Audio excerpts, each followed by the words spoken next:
G'day, legends. G'day, superstars. It's Peps, and I'm here with the round 10 round review. And I can tell you what, we have got a cracking co-host. We've gone a little bit of Marty McFly. We've gone back to the future.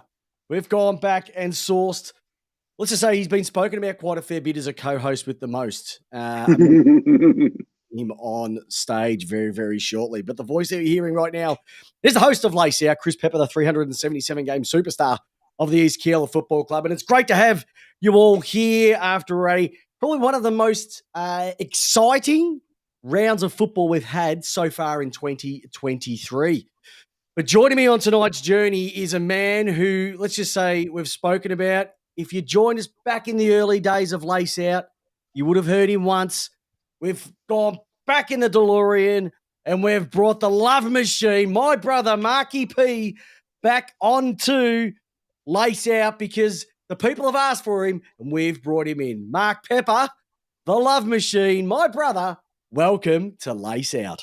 Oh, good to be back on, bro. And also, not forgetting the 90-ish game superstar who sort of only played about 70-ish games due to some creative registration work from the East Keilor Football Club back in the day. But yes, my storied career ended about the same time that Paul Keating became Prime Minister. But good to be back. I'm just saying, last time that I was on, 2021.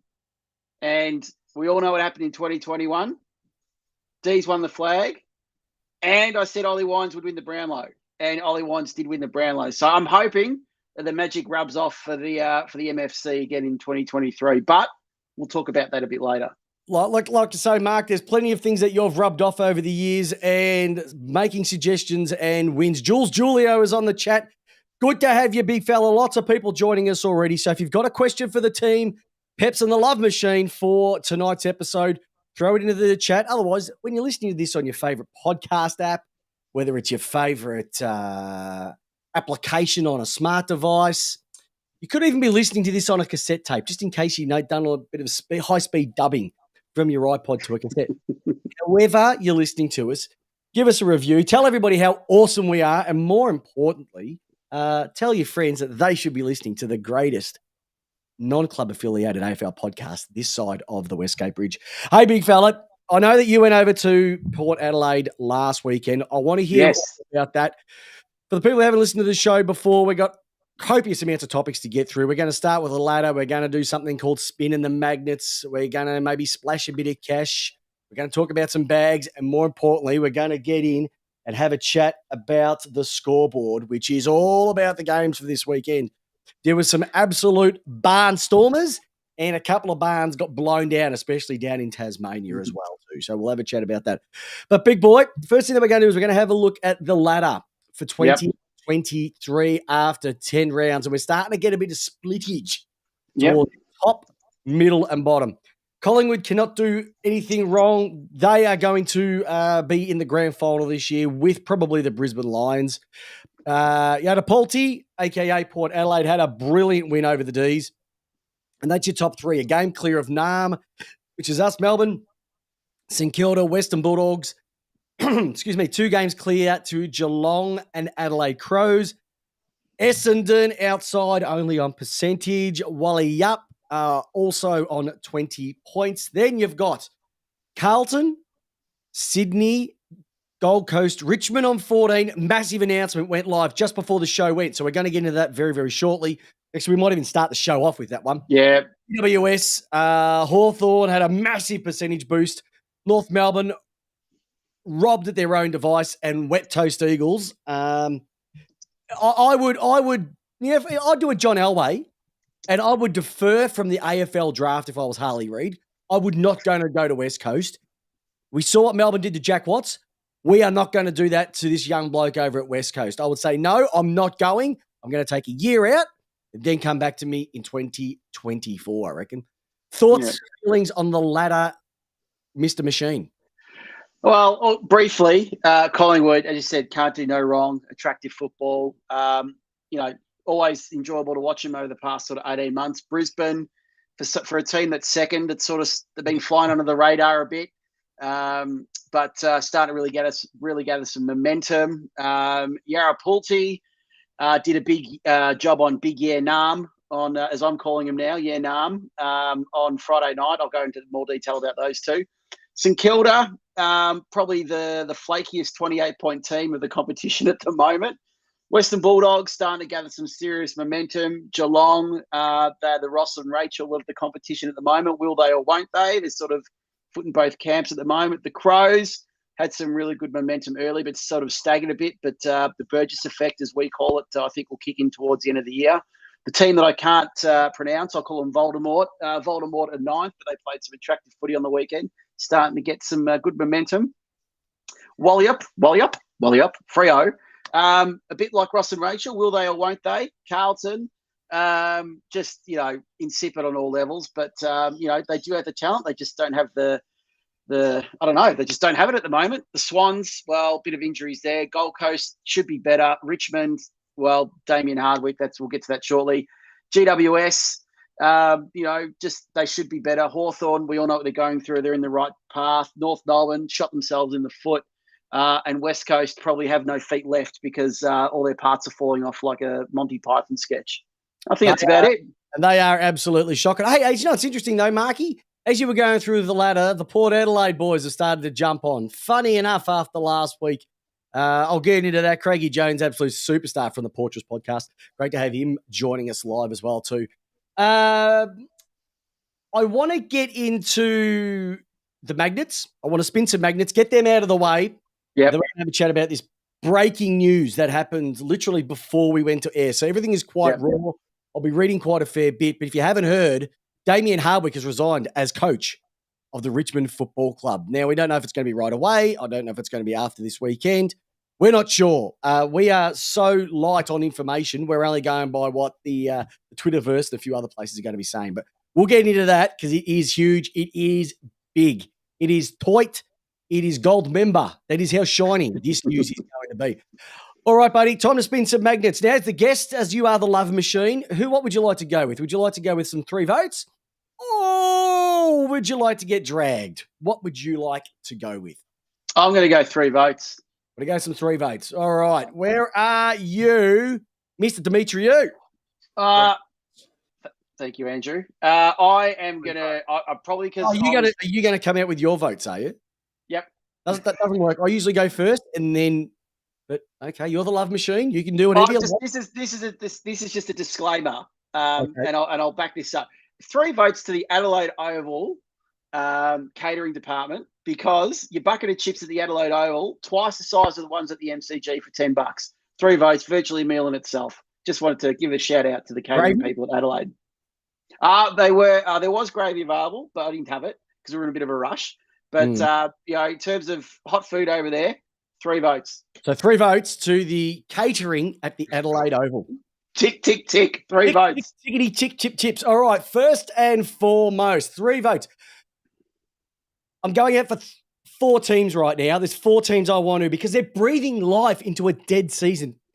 I reckon 2 weeks ago I said that the 8 was virtually locked in. The top 4 was locked in. You did. He's playing for the end, if you remember that. Well, Fremantle, Essendon, the Western Bulldogs, as our German grandmother used to say, and Port Adelaide. Thank you very much for finally starting to do something in season 2023. They are playing some great football. Dreamtime at the G was simply an amazing finish to the game. Port versus Melbourne, a crap way to finish a game from my perspective, but for the football across, that's a Friday night game there for you, legends. Freo kicking their 3rd score over 100 points in a row. And the Western Bulldogs were a little bit sleepy at the start of the year. They were sitting in their kennel, not willing to come out under the blanket. But funny enough, as it started to get a little bit colder, their bite has started to get a little bit bigger. And those 4 teams get some excitement back in where others are falling away. So awesome stuff to see. Max King, how good is it to see the big boy after 10 weeks out, back after a shoulder injury, comes back and kicks 4. That's all we want. We want the best players on the park. That's it. What more do you want? Not much more. And by the way, they're the Indigenous jumpers from the weekend and also this weekend. Awesome as well too. The question is though, Mark, it's been brought up a couple of times. Why is Sir Doug Nicholls' round go over 2 weeks? Now, my theory is so teams can play a game at home in their Indigenous jumper. Yeah. I don't know how one round goes for 2 weeks. Only the AFL could come up with that. Yeah, I mean, that makes perfect sense. But yeah, they should just slightly change the name from Indigenous round to something else. I don't know what it is, but yeah, Rounds. Indigenous rounds. One or part two, like hot shots. And finished dream time at the G. People on the Twitter sphere was going nuts on the chat. It was going nuts on the Lace Out page. It was almost a flashback. Tudor to Ablett 1994 prelim. Simple as that. It was awesome to see. It was just mwah, mwah. And it's amazing. Will this kickstart, no pun intended, Essendon's charge towards the 8? Because apparently they play they have the easiest draw in the second half of the season. It's going to get annoying around our area, isn't it, Mark? All those Essendon supporters. Oh, don't get me started. We'll probably get banned. Don't get me started. I'll tell you who will get started is Lee Moss. Just quietly. I'm not getting started, Lee. So settle. All right. Haley off, Ellingworth on. Bloody weak as piss. All right, let's get into some stuff. My boys. If anyone read my posts on the book, on the face, after the Melbourne game last weekend, I was ropeable. Jamie the J-Dog happened to give me a call just to check in to see if I was okay. Craigie Jones on the chats checked in to see if I'm okay. I am okay, but I'll be venting a little bit later on, so stay tuned for that. But our Bulls, our so-called gun midfield, Viney, Petrarca, Oliver, got absolutely bent over by skinny kids in black, teal, and white jumpers. And they also contributed together 25 clangers between them. Now, you can't have that from your gun mids. 25 clangers.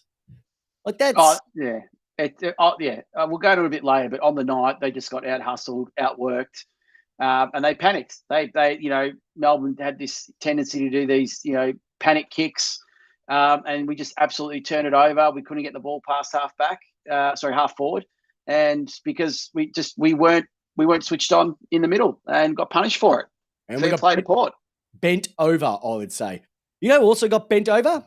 West Coast. Now, there's not much more I could go about this mob. Like every week, I think they're going to be in the dragged Hall of Fame because they've been in it every single week. They had 29 inside 50s for an entire game.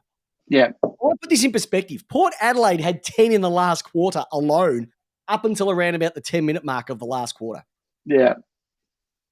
Look. When you're at school, you used to play half-court basketball? That would have been court football. Yeah, it's just they're a broken club at the moment, and they are broken, broken. Emotional. Damn it! Unbelievable what they are. Apparently, they're going to be changing their theme song too. Mark, have you heard? No, they're going to be running out to this next week. Because they are an absolute joke of a mob. Hang your heads in shame, you spuds.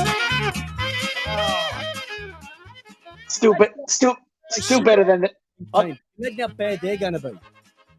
Still actually better than their reworked Eagles song anyway. I'd prefer them to run out to that regardless. No, screw the pooch.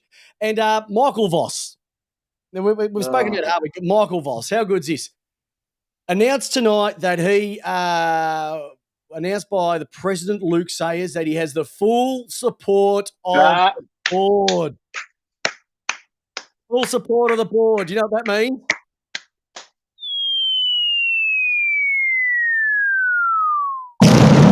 There goes his career. Gone. Finished. How many other clubs? I remember Brett Ratton had the full support of the board, didn't he? Neil Baum had the full support of the board. Didn't he? Yeah. Teague. McKenna. Yep. And that's go round Brendan and Bolton. Like that is simply out of bounds on the full. It is out of bounds on the full. A couple others as well too. I haven't got this here, but I would also say the fact that Mitchie Owens copped the knee in the side of the head as well too. Yes. All that. Just tough stuff to see. Tough stuff to Yeah. see. And one other dragged, not AFL related, but for the St Albans and the Hillside Football Clubs. Yes, I did read about this. EFL on the weekend to literally have to get cops down to escort players into the car. If you've been on the WhatsApp groups, the footage is out there. It's disgusting. Those two clubs should be banned, have their points taken away for the rest of the season. Exactly. That shit house? That's not what local football's about. And if you've got a problem with it, don't take it up with me because I won't fight back. But all I'm going to say is that is not what local footy is about. No. And, yep. These two I think it's tragic that outside of just the generic sort of preseason local footy articles you get in the Herald Sun, like the EDFL or SQ like that. The only other real time that local footy's mentioned is outside of is a grand final or a punch up. And I totally agree with you that any club where there is a brawl that involves spectators has to have their points removed immediately, even without them actually defending themselves. If both teams have been part of a brawl that involves spectators, points are stripped. They go back to zero for the start of that season. One club was trying to get into the supporters' team, the opposition players' team, the opposition players' rooms. Yeah. Oh, frustrating. So I'm just leaving it at that. It was just pathetic to see in a league that I dominated for so many years being brought to the news because of stuff like that. Shouldn't be around there. Okay. Well, you know what they say about people that live in St Albans? I know. They're flogs. Hey, Mark, where do you live? St Albans. Okay. Move on. All right. So one thing that I have to let everybody know is since Jamie, the J-Dog Wallace, left, we haven't been able to really go around with this particular segment, but we're bringing it out tonight, which is...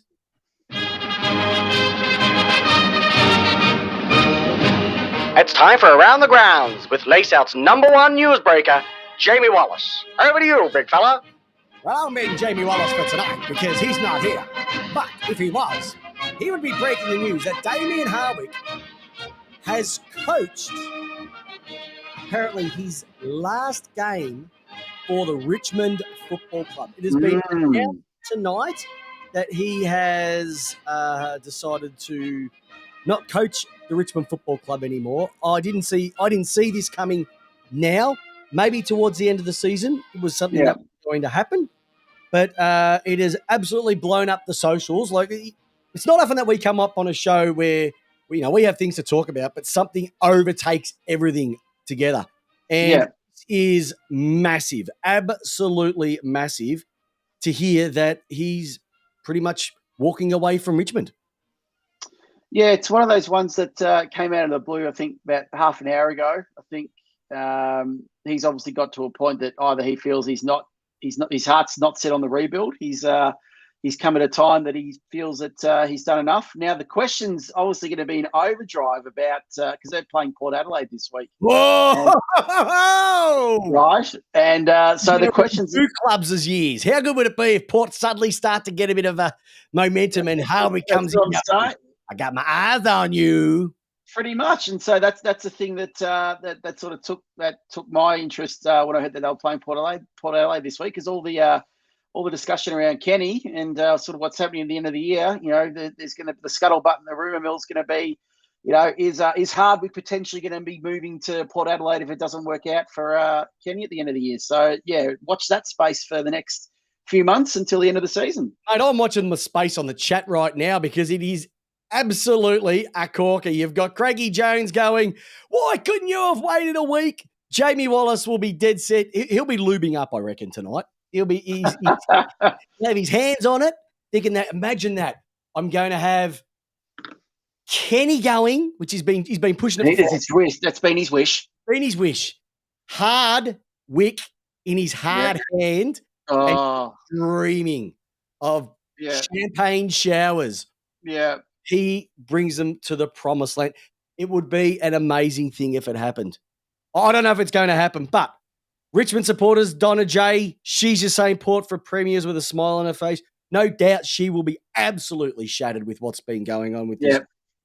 It pretty much went around down. You'll probably announce it in more detail tomorrow, which is Tuesday, or the same day that you're listening to this.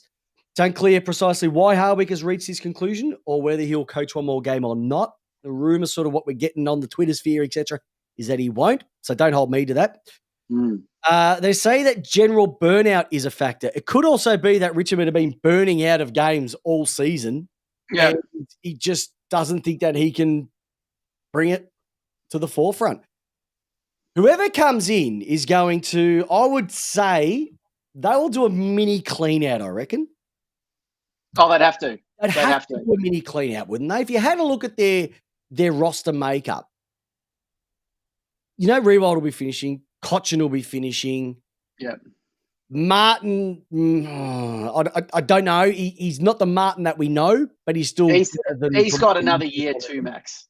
Yep. You've still got a couple of the older names in defence. Yep.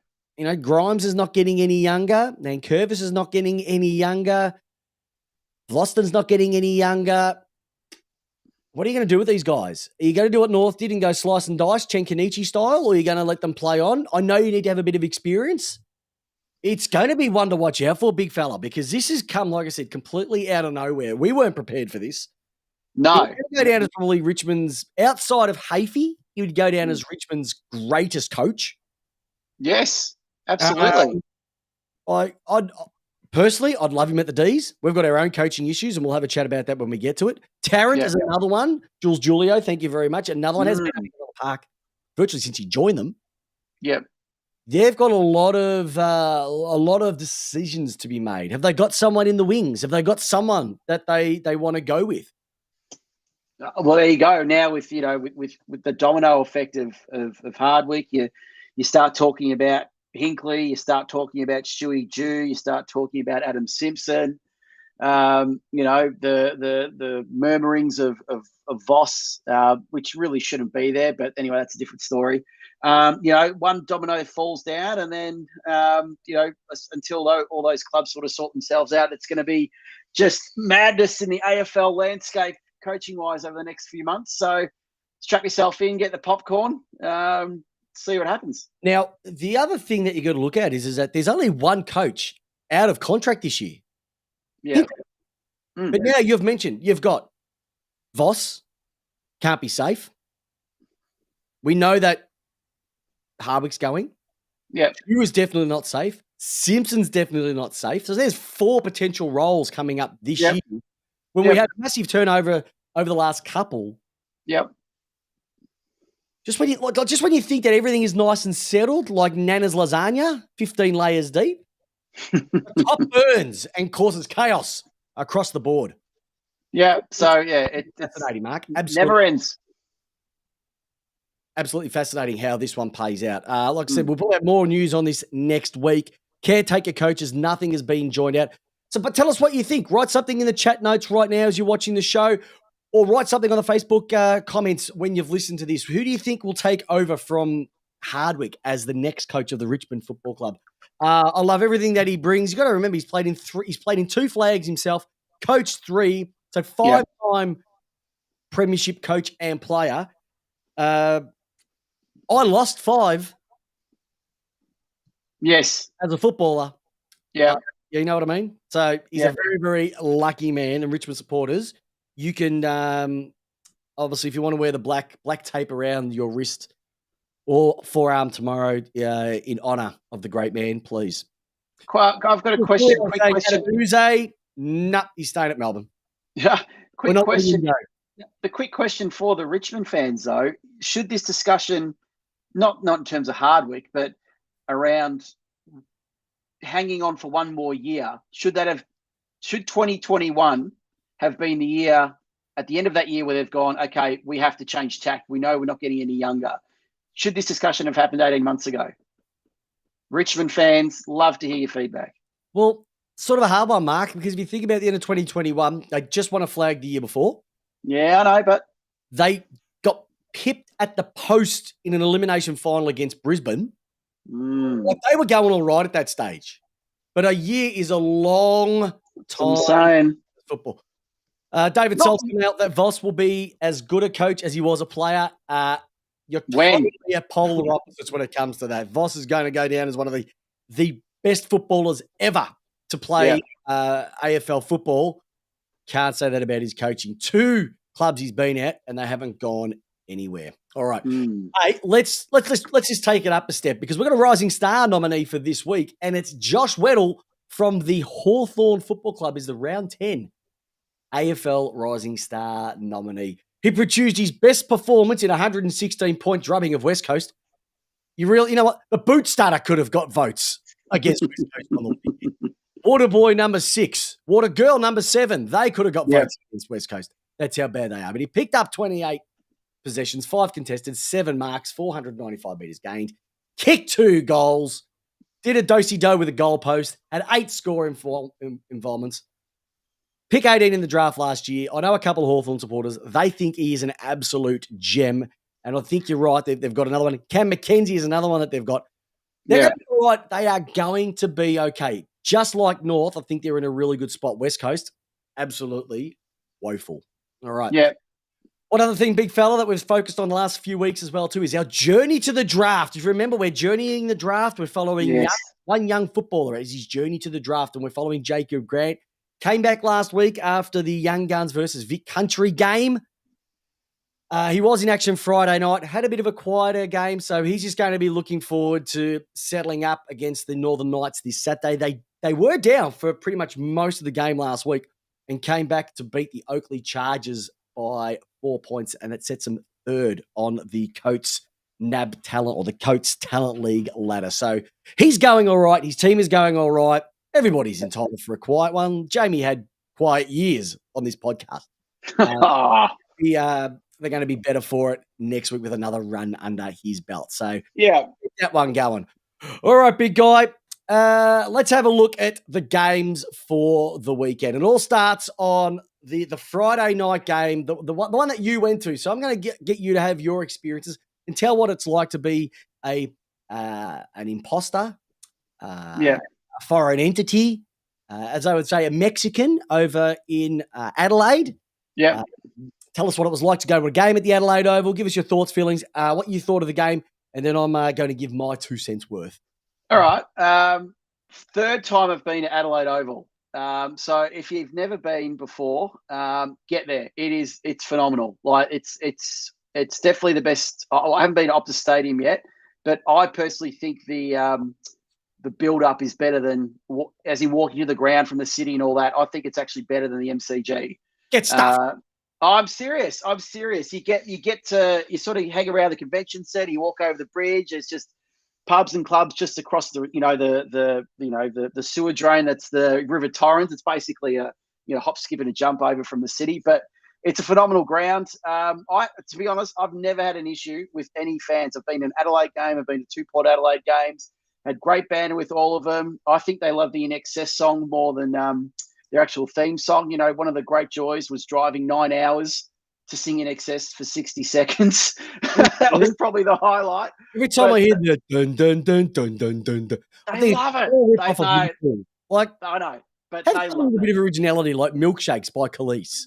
They love it. Honestly, they absolutely love it over there. Like after the game, we're all sort of herded onto the bridge they've built too narrow. Everyone sort of packed together, and there was this guy with a saxophone. It's the best walk. It's the best experience on a bridge. It was fun. The bridge is a bit narrow, but outside of that, there was like a saxophone player just playing In Excess at random, and everyone was jumping in, joining in on the bridge, regardless if it was Melbourne fans or Port Adelaide fans. But honestly, Adelaide Oval, if you can get there, it is phenomenal. Go there for a weekend. You'll love it. Onto the game. Melbourne, if this was the Mighty Ducks, Melbourne was District 5. We were playing the Hawks. We got smashed. We shouldn't have been as close as we were after the third quarter. Port Adelaide just dominated. We didn't turn up. Our clearance work was horrendous. There was no creativity. Port Adelaide, cut angles, kicked the ball inwards. No one went on butters, which scratches my head. He was just a class above everyone else. He literally took the piss on Friday night. He was phenomenal. But for a team that had a few outs, and for our team that was pretty much full strength, It was an insipid effort from Melbourne, and kudos to Port Adelaide, because they just kept running and creating contests, whereas we just, I don't know, it's that thing, whether it's, no, we'll be right. You're sitting there watching the game, they got away, we came back, and it's like, okay, no, we'll come back, and we did, but we just didn't run over the top of them, and Port Adelaide got us in the end. Some shonky umpiring, but, taking that aside, they should have won. They deserve to win. We didn't deserve to win. And there's a few talking points out of that for Melbourne. Oh, what talking points do you have? Because I'm about to go on a bit of something that I haven't done for quite a while. All right. A few dot points, and then I'll let you rant. One, our inflexibility when it comes to our game plan in game. So the conditions were, a bit dewy on Friday night. There was some intermittent rain throughout the night. So what was happening was Port Adelaide kept the ball short, look for a target long inside 50 so they could set up defensively from their half-forward line. So if the ball came back out, they were set up with a wall behind, their half-forward line. Melbourne, if we had the ball sort of forward of centre, our defence was horrid, but we had no one forward of the ball to run onto it. So players like Pickett, who was quiet, Fritsch, who was quiet, Spargo wasn't seen. Any long balls that went over the top, we had no one running onto it. As you mentioned before about Petrarca, Ola and Viney, 25 clangers between them. Just, whether it's arrogance or structure, I don't know what it is. They were insipid. Stephen May kicking to the left-hand side of the ground about 90% of the time. Didn't mix it up enough. It's a Melbourne thing. I don't know why that is. There are two sides of the ground you can actually kick to.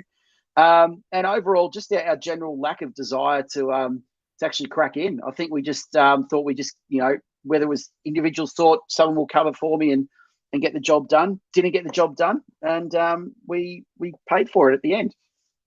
That's it. Dot points. Over to you. Rant away. Okay. I'm absolutely going to go a little bit because that's how I feel. I've been saying since last year, and I've been saying it again over the last week or two, Melbourne are the biggest false economy in the AFL. Mm. They have not done anything of substance since the 2021 grand final. They may have won 10 in a row last year, but they got pantsed in the back end of the season. Weren't fit enough, played people with too many injuries, turned up, half taped up, pathetic. You have a whole preseason to adjust Melbourne. Think about what you did differently. Think about what where we went wrong. Think about things that went right. We heard all preseason that we were going to do things differently this year.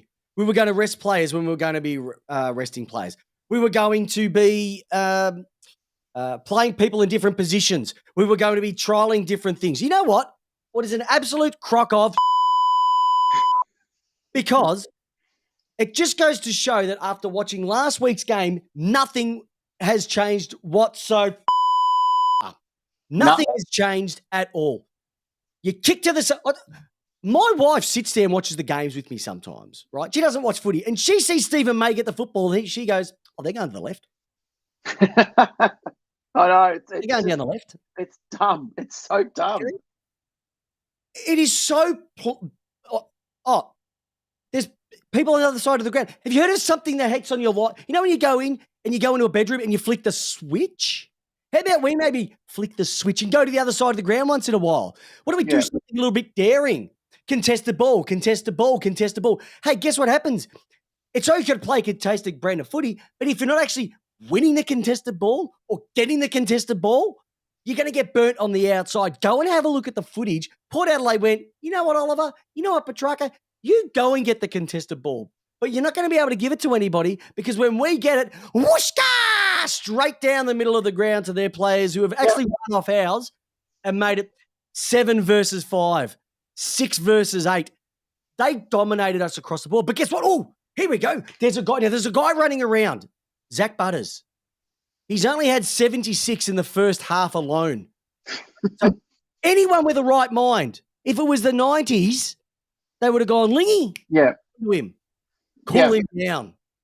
Bernie Vince, call him down. James Harms, call him down. Guess what we do? Our team defense will stop it. No, it didn't. It didn't stop it. And it's just another example of Melbourne's stubbornness to not make changes within the game. Yes. And it's another example of why, I'm telling you now, we are not going to finish top 4. We will make top 8, and whatever happens, we will bounce out first week of the finals. We have, I believe in my eyes, a premiership capable list. But our coaching is bottom 6 at the moment. And the definition of insanity is doing the same thing again, and expecting a different result. And at the moment, we are not seeing anything different, and the results are definitely not going to change. Here's an opportunity. Cozzy Pickett, you're not getting the ball. Why don't you just go down and stay in the forward 50 and kick goals like you did? You kicked 40 goals year after year after year. Leave him down there. They do that with Elliott. They do that with Rioli. They do that with Charlie Cameron. But no, Melbourne has to go and change it all up. Harrison Petty, centre half back, played in a premiership. Give Lever the opportunity to fly across. What do? We move him down forward, throws the back half out. Stop being princesses and start playing some hard, proper football. Because I can tell you now, Goodwin's contract is up for renewal, I think, at the end of next year. Yep. I would not be rushing in to give him a new one. No. Right now. No. There's nothing that has shown me in the last 2 years so far that anything has changed. Yeah, and they'll just the lack of it. Well, and it's just when I can watch a club like Essendon and I can watch a club like Collingwood who've changed their game and the way that they play. Even Port Adelaide have changed the way that they've played in the last 18 months to dominate the competition, and we can't do that. Yeah, and to see it live on and Jamie Wallace, who's on the chat right now, with yours, bring back, we need more Neil Bullen. Dad'd be happy with that. Sign McDonald up for another 4 years, please. I thought Lever was an intercept backman. You're a funny man, Jamie, all right? Your club's done nothing yet, all right? So just chillax. It was 4 points. Yeah. All just hold your horses, really Jamie. Peeved at not being able to play our games like we did in 2021. Yeah. We haven't we've had a shock in 18 months. And anybody who says, look where we are, we've done nothing. And you're only kidding yourself if you think that we are a top 4 team right now. No, we're not. We're 5th, 6th at the moment. And, purely because of, as you said, stubbornness, 100% agree. Stubbornness from coaching staff and just lack of smarts, like in-game smarts to go, let's, keep Cozzy as close to the goals as possible. So when the ball comes out of the contest, we've got someone who's quick, strong, who is smart, can, just simple stuff. And defensive pressure in the 50s. I want to say, though, I want to focus on Port because I know there's a lot of people in the chat tonight who love Port. They were sensational. Butters, he was spreading everywhere. All right. Connor Rozee, like he needs a clip behind the ear. Here's the problem. You can bump into Gawn as much as you like, but the person that retaliates can't do anything. It's shit. No. Tippity wouldn't be doing that in the old school days when I was rocking around for East Keeler. He'd be waking up in the van with the shiny lights spinning on the way to Footscray General. It wouldn't have been me doing it, but Dan Houston, the horny boy, he's a man playing a man's boys. He was on the way. Yeah. He stunned me how awesome he was. Willem Drew, doesn't get the kudos. He played a fantastic game on Vine. He went to Oliver a little bit when Oliver was getting off the chain, etc. as well too. They were just doing everything. And the fact they had no Dixon, Marshall, or Rioli sets them up for a really nice back end of the season. And what was most disappointing is that we had the opportunity with a team that virtually had no forward line, and we were taking the piss. Yeah, that's how bad it was. And the conditions worked in their favour as well, with the intermittent rain as well, because it was Simon Goodwin says it's a ground ball game, which I don't get me started on that. But the ball was pinging around a million miles an hour, and with that we just couldn't get into position. The way you beat Melbourne, in terms of scoring on them, you just do it with speed. You keep them moving, and that's what Port Adelaide did, because they didn't have. It'd be interesting to see if Dixon played and if Marshall played, if they bombed it long, we would have covered them, because they were out. They had to zip the ball around more and have the eyes lowered. Go for the short passes. And we've got another 8 games to get onto, and I agree with that. No, we don't. No, we don't. We're just be coaching within the game, and we don't do that. No. And that's what, if you're going to sit on the outer, that's what we get peeved about. All right? Yep, absolutely. All right, let's move on. Rightio. North Melbourne versus Sydney. Talk about heartbreak. Their coach goes down, and you got beaten. You didn't get beaten by a team. You got beaten by an interchange. Yeah. We could not believe it. I was down at Keilor watching East Keilor versus Keilor in the first game of the first game between two perfect teams, if that makes sense. Yeah. Unfortunately, they went down backwards. So disappointing. But then to hear this at the end of this game, everybody pulled out the phones, flicked on the KO or Foxtel to see what had happened. And if I was Port, I actually picked North to win this. And I was absolutely gutted. Good to see Mark's wife, Laura, is crawling around behind him. Obviously, he's getting some reward for his work on the podcast tonight. When you work in the media. Luke Parker was brilliant. Buddy Franklin did his thing. But, it's things that I don't look at it from a Sydney perspective, because that's what we expect from them. This was a team we played in the grand final last year. Mm-hmm. But I want to focus on North Melbourne, because some of their no-name players. Eddie Ford probably had his best game for the team as well too. He had 21 at 85%, 319 meters gained, 7 contested possessions for his first major game. So that's just put him in good stead. The Twins, the Law Ward, Warlord, George, and the Cheezel. Have they got 2 absolute corkers in those two? They do. Brilliant football. Simpkin was awesome. You got to understand the hyphen wasn't even there either. Davies Uniacke wasn't even playing. So for them to be able to do what they did against a team that they hadn't been too bad, let's be honest, it wasn't going to set the world on fire. But it just completely flipped. And it might show how much of everything that had been going on with Clarkson was affecting the playing group.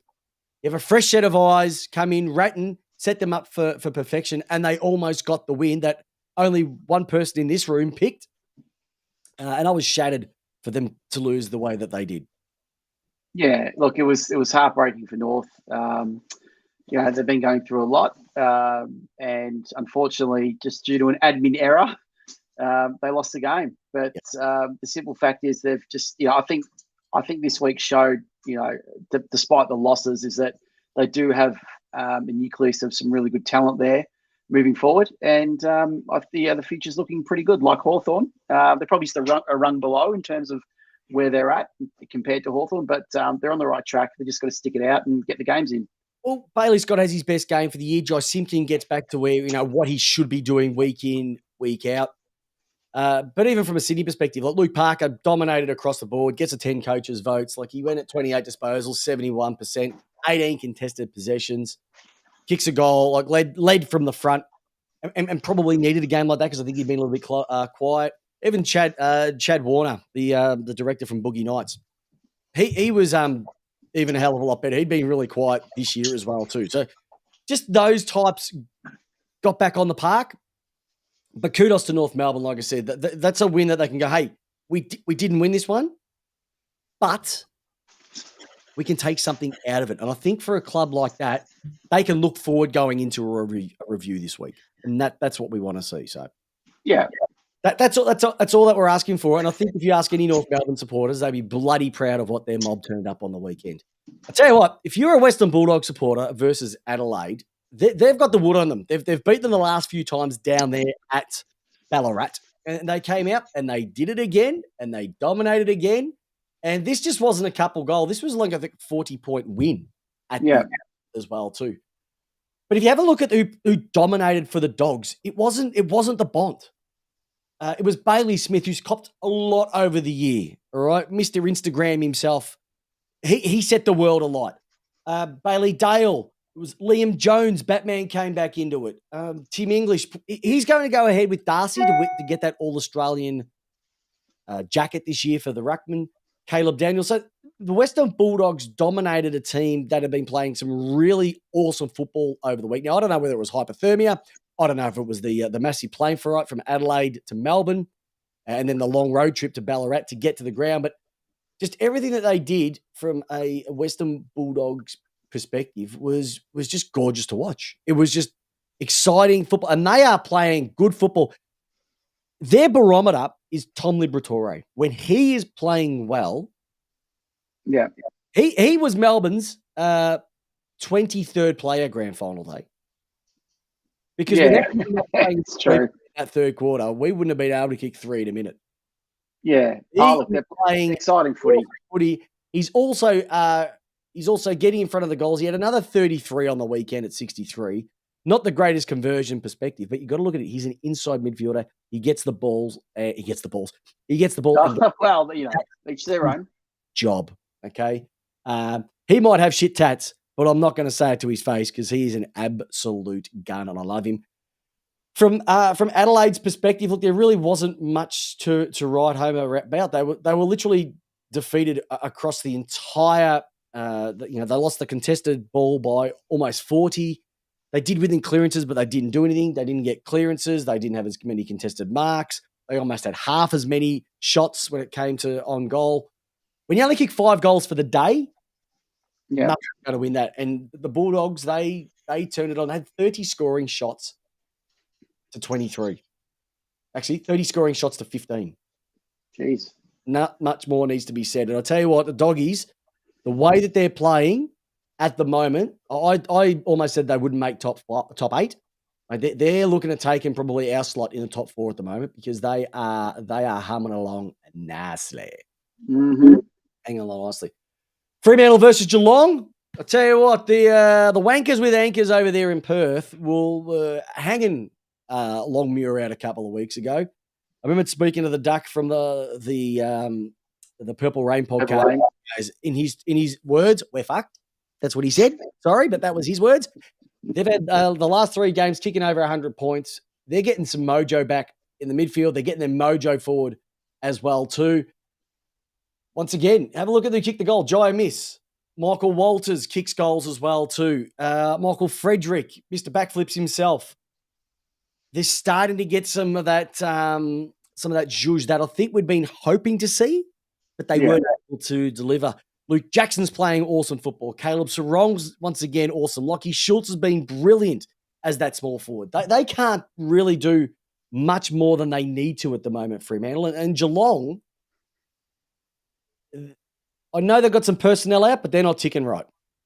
This would have been a closer game last year. This year, it's just not where it needs to be. Do you still back him in though? Geelong? Yeah. The thing with Geelong is that they've got, I would say, around 7 to 8 games at GMHBA. That's the only reason I backed them in. If they had to play a mix of home and away, no. But I just know what they're like at GMHBA Stadium. But, Mark, they got beaten they had 100 less disposals. When was the last time you saw Geelong have 100 less disposals? When was the last time you saw Geelong beaten in the contested possession? When was the last time you saw their disposal efficiency close to 10% less than their opposition? A long time. You saw them being out-tackled, outworked in the hit-outs. And like I said, Sean Darcy will be, with him and Tim English at the moment, pretty much the All-Australian ruckman. Yeah. They're just doing everything right. And they're playing Melbourne this week at the MCG. Talk about an 8-point game. Like we throw that around a fair bit, but this is a genuine 8-point game. And once again, if you have to go by, who was the best for Geelong, Isaac Smith, Tom Hawkins, Litzarves, literally the best 3 players are all over the age of 30. Yeah. That's where the concern lies. Yeah. Really, I think it's going to be a real tough one for Geelong for the remainder of the year. I just don't know. Can't keep relying on Tomahawk. You can't keep relying on Jeremy Cameron. You have to bring in some, and they're not doing that. Where I think some other teams are doing it better. Collingwood, Brisbane, Port Adelaide. They've been bringing in a bit of that youth, where Geelong really haven't. Who's their who is Geelong's next key forward? Oh, I can't answer that. I was going to say Brian Myers. Brian Myers, Brad Close. Exactly right. You can't. Ollie Henry can't even get a game. All right, so they're not looking too good at the moment. All right, hey, Brisbane versus Gold Coast, the Q clash, which look, I thought it was going to be a closer game than this. This was going to be the litmus test for that beautiful club called Gold Coast, and they failed miserably again. But it's Brisbane at Brisbane. It's like Geelong at Geelong. Like, they're brutal up there at the moment. There's not really much more that can be said about this. I think Gold Coast are where they are. They haven't. Their development's almost gone as good as Melbourne's in the last 2 years. And Brisbane are just getting stronger. And the thing with Brisbane, when I look at them, it's just the spread.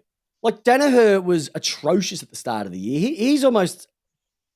He would have to be in the All-Australian talk the way he's been setting it up over the last few weeks. Dunkley has made a massive change to that midfield. Don't care what anyone says. That's what I mean. One player can make a massive difference. Yeah. It's got to be an already established midfield. They were missing that one key defensive component. He's it. Yeah. Harley Reid going over to West Coast is not going to make a difference. No. At all.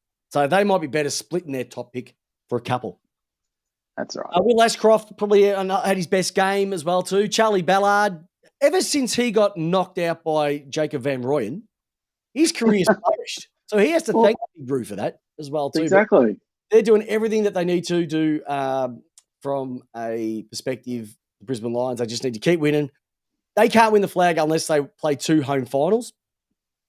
And they're well on the way to doing that as well too, because a 43-point win against the Suns, whose season is definitely setting rapidly. Yeah. What can we do from there?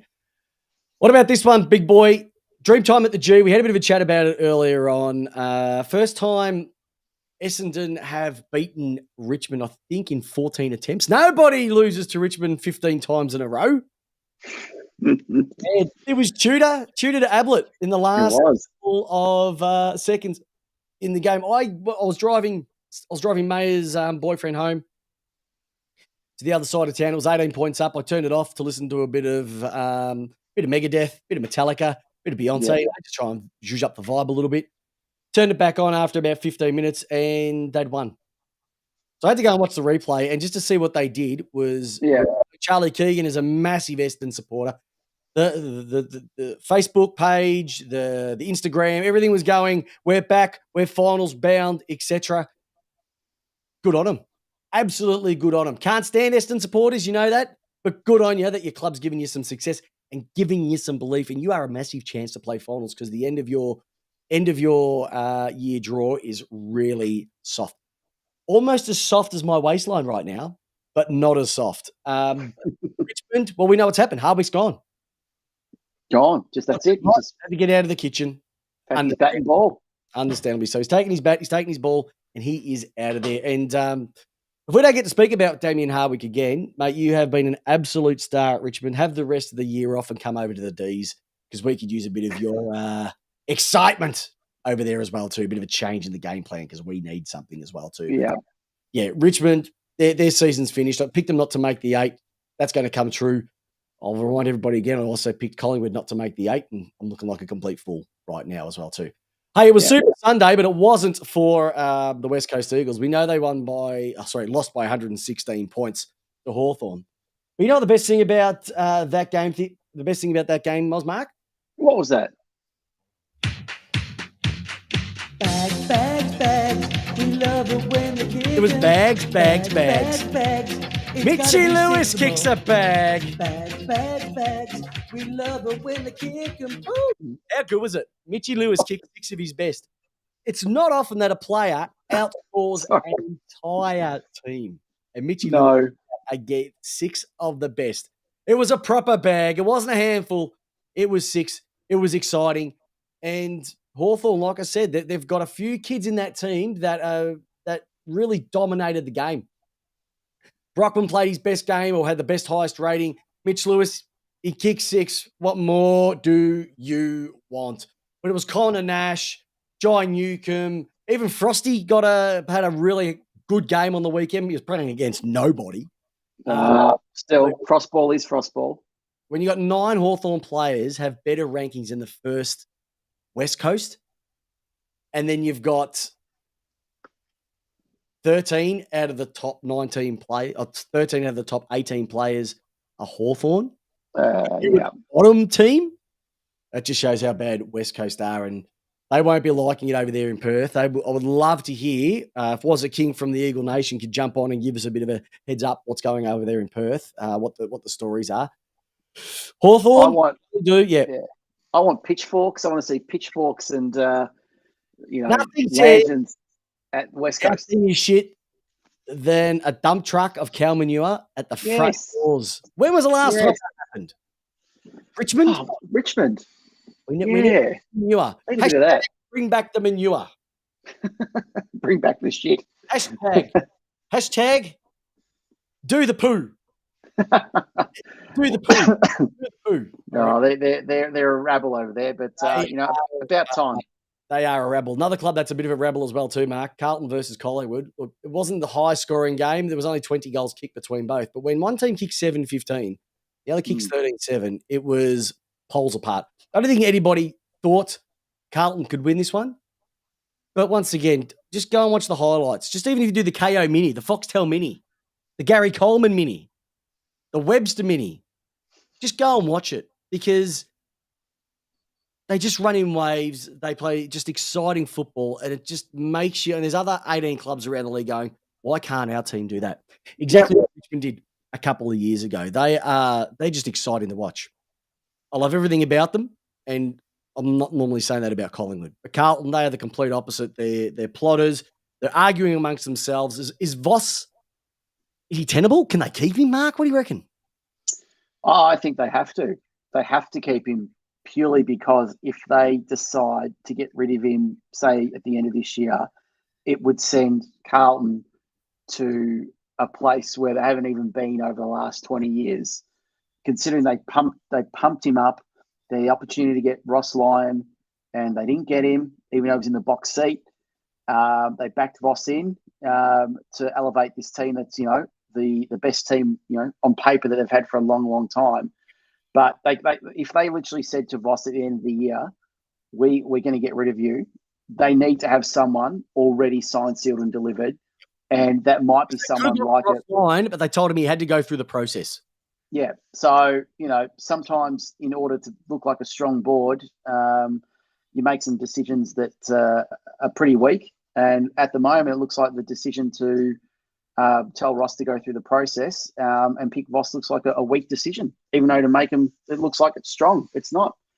Yeah, I thought Ross would have turned it around, but interestingly enough, Jamie the J-Dog Wallace and also a couple of the Portress boys told me that this one would blow up in their faces, I reckon about a year or so ago, and they were absolutely true. So no good. No good. All right, last one before we get into the home stretch, heading into the time on period of this beautiful round 10 review. St Kilda by 12 points over GWS. GWS, once again, they're not playing the worst football of the teams. They'd probably be, I would almost say that they're playing outside of Essendon. They're probably playing the best footy of the teams outside of the 8 as well, too. They have had a bit of a shift since Kingsley's taken over as well. It's great to see Toby Green come back for his 200th game as well, too. I just absolutely love that bloke till the cows come home. But St Kilda, it was a game that they had to win. That was an 8-point game for them. They had to win this one, otherwise their season would be slipping, and a spot in the 8 would have been slipping away even further. But they were able to nail it. Just takes a little bit of pressure on them.